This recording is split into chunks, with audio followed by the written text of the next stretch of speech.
The Eyes of the Dead. In a small African village called Mboko, strange things began to happen. It started one night when a young boy returning from the stream shouted that he saw two glowing eyes in the dark forest, bright, round, and unmoving. The villagers ran out with torches, but when they reached the edge of the forest, there was nothing there. Only the sound of crickets and the smell of wet earth after rain. That night, no one slept well. The next evening, more people saw the eyes, not one pair this time, but many. Dozens of glowing eyes staring from between the trees, blinking slowly, shining like fireflies but bigger, human-sized. The elders gathered the next morning and said, "Do not fear. The eyes belong to our ancestors. They are watching to protect us." The people tried to believe them, but deep down fear was growing. Curious man. Among the villagers was a young hunter named Temba. He didn't believe in ghost stories. He was strong, brave, and stubborn. When he heard about the glowing eyes, he said, "If they are truly our ancestors, they will not harm me.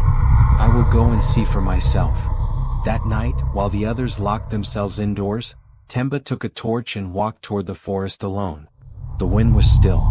The night was heavy. He could hear his own heartbeat as he stepped on dry leaves. Then he saw them.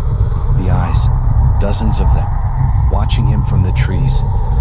He raised his torch higher, and the eyes flickered as if the owners were moving closer. "Who are you?" he shouted. "Show yourselves." The eyes blinked, then disappeared. Silence. Only the sound of water dripping from the branches. He felt something move behind him. When he turned, there was nothing, only his footprints leading back to the village.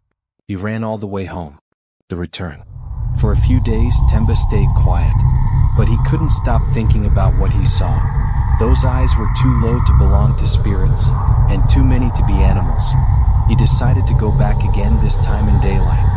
When he reached the forest, he found old wooden masks half buried in the soil, painted with white ash and charcoal, with holes where the eyes used to be.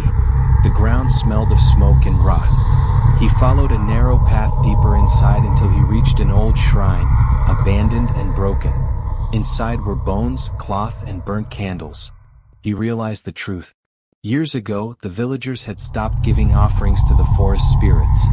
The shrine was forgotten, but the dead were not. Something in the forest had awakened, and it was angry. The final night. That evening, the glowing eyes returned, closer than ever before. This time they moved between the huts. The dogs refused to bark. The air felt thick and cold. People hid inside their homes. The elders burned incense and whispered prayers. But Temba, holding his torch, stood in the open. "Go back to where you belong," he shouted. The eyes turned toward him, hundreds of them. A cold wind blew, and for a moment the torch went out. When the villagers came out at dawn, Temba was gone. Only his footprints led to the forest, and at the edge of the trees, they saw one more pair of glowing eyes, watching them from the shadows. Since that night, the eyes still appear, not as many as before. Just one pair. Some say it's the ancestors. Others say it's Temba. Still watching, still guarding the village from whatever else walks behind the trees.